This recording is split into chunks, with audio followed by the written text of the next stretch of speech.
Memento mori. Lembre-se que você irá morrer.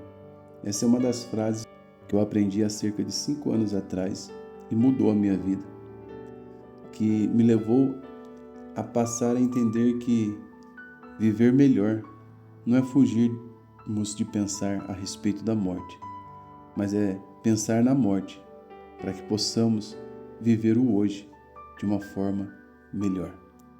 A vida que vale a pena ser vivida, ela não nega a finitude da existência, mas por saber da finitude dessa existência, faz escolhas melhores.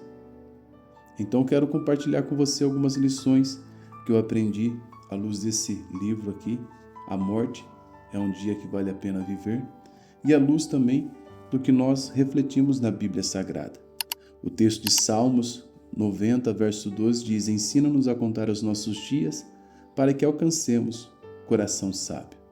A maioria das pessoas elas evitam falar sobre a morte como se o silêncio pudesse afastá-la. No entanto, a Bíblia nos ensina que lembrar da nossa finitude não nos paralisa, mas nos desperta a um viver melhor.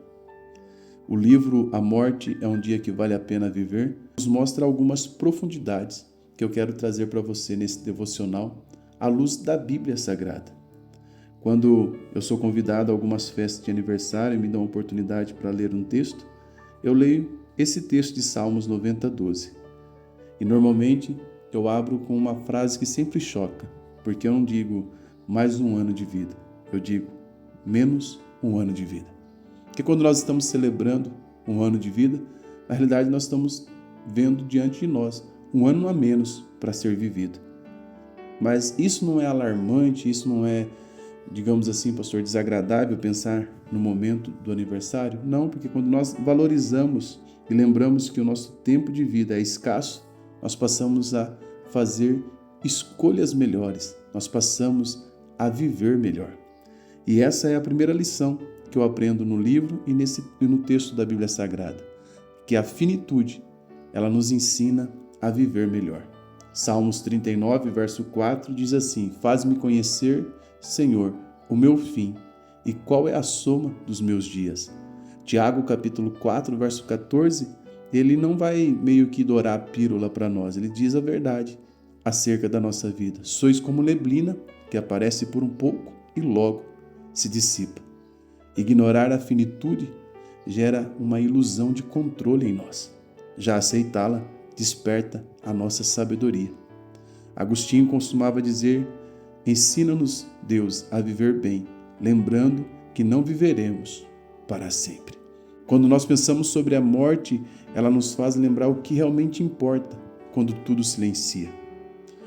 No fim, não é o que ocupa o nosso tempo que permanece. Eclesiastes capítulo 12 diz assim: lembra do teu Criador nos dias da tua mocidade. Lucas capítulo 12, verso 15 diz: a vida de um homem não consiste na abundância dos bens que ele possui. No fim da vida, não são lembradas agendas cheias, mas em muitos casos, relações vazias.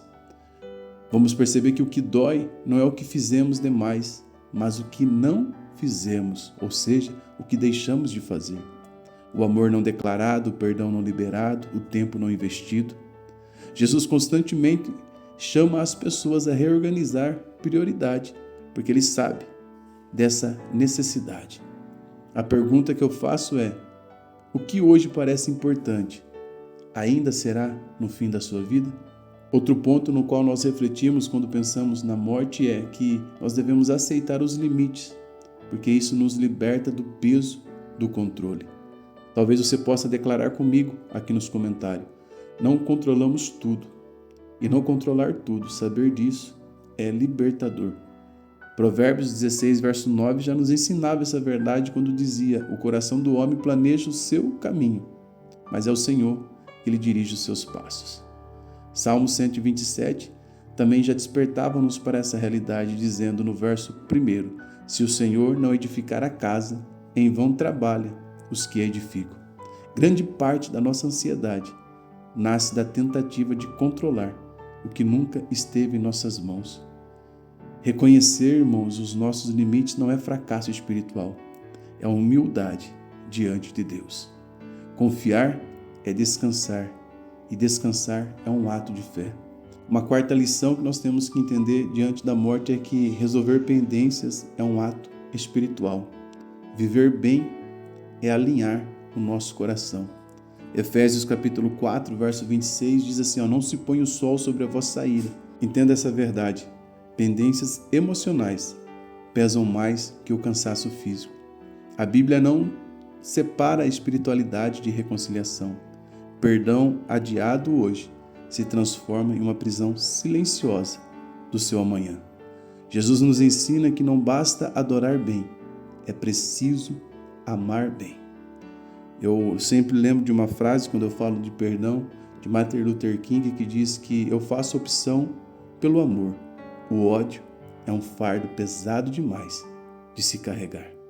Resolver pendências é viver com o coração leve e pronto, não apenas para a morte, mas aberto para a vida.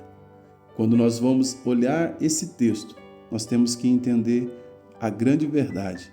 Uma vida com sentido, ela não teme o fim, porque ela sabe para onde vai.